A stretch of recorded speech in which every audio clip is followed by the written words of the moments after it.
Now, if you believe in the Knights of the Court of King Arthur, like I do, you've probably got a preconceived mental image of what they look like.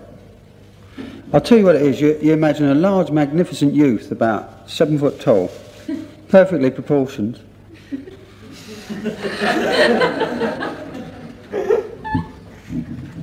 He's got a beautiful, magnificent suit of armour on, isn't he, this guy? With all plumes and a sword and a shield and a lance and magnificent too much. And he's got this great big horse with hairy feet. All right? This horse got one of them uniforms, what goes like that at the bottom. Right? And he's usually standing on a hill with the sun behind him, surrounded by an aura of magnificence and hope. And he's usually got his lance stuck firmly up some poor old dragon.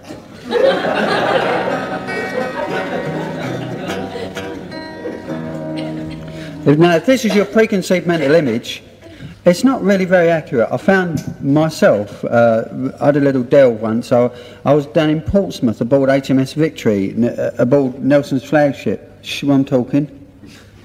There's a girl talking there, look. Oi. Now, there's this idiot guide who shows you around the Victory, right? And at last we came to Nelson's cabin. Now, Nelson is my hero. And at last we was in his cabin, this shrine of English greatness, and there was his little table and his little chair, his little ink pot and his little tranny, and all these lovely little Nelson things. And there was this thing hanging on the wall, this cot thing. I said, what's that? He said, and here was where our dear Lord Horatio used to lay his head. I said, Christ, he must have been little. He says, he was, sir. He was, sir. Do you know Nelson was only 5 foot 1.5 tall. He's a tiny little guy, and he only weighed 6.5 stone.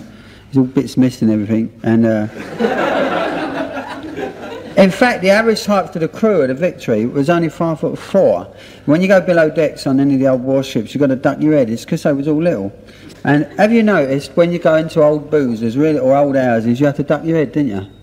It's because they was all little. A lot of people don't know this. Now, if the average height now, if the average height now is 5 foot 8, which it is, according to the last census, and the average height then was 5 foot 4, let us mathematically progress back down through the centuries, and we'll find that the Knights of the Court of King Arthur was 2 foot 7 tall,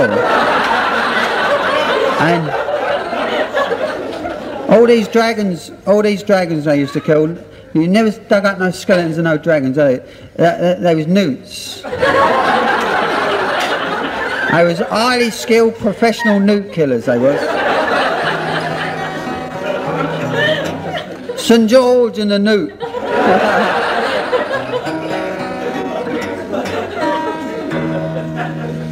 This is a song about one of these knights.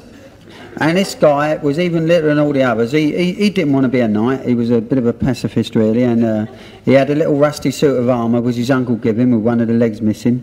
And he had a little bent sword with the end bust off. It was all rusty, and he had one plume hanging down over his shoulder. And he would have worn glasses, but they wasn't invented yet. And he used to trot round on his Shetland pony, bashing into all the other knights. And all the other knights used to glare down at him and say, piss off, Sir Quincy. And this is his song. It's called Sir Quincy the Bass. Let's go chorus. Tum tiddle, I diddle, tum tiddle. That's the chorus. So I'm not putting you on, that's the chorus. Sir Quincy the Bass was a bit of an ass, and instead of a knight he was more like a lass. In mortal combat, in his blue velvet hat, he'd ride side saddle and backwards at that.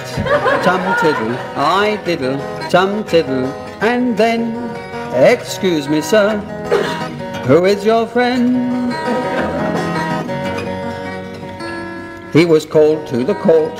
The Queen said, listen sport, this is a very depressing report. Now please charge, not reverse, and may I add what is worse, please strike with your sword dear, and not with your purse. Tum tiddle, I diddle, tum tiddle, and such, Sir Quincy the Bass, you're much too much.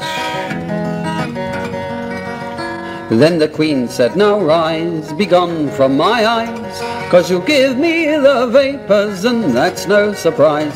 So in his armour he rose, and he turned on his toes, and his visor fell down, and chopped off his nose. Tum tiddle, I diddle, tum tiddle, I oo, Sir Quincy the Bass, what is it with you?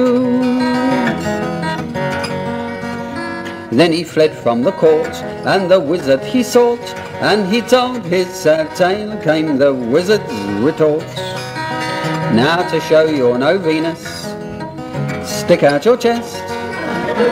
And he did, and a button popped off of his vest.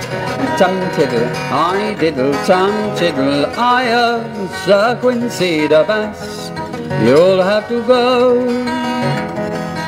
Last verse. At the very next war, he was there at the fore, and no sword and no helmet, no armour he wore. Headlong into the mass he skipped, but alas, that was the end of Sir Quincy the Bass. Tum tiddle, I diddle, why try such a stunt? On his gravestone was writ, oh what a twist!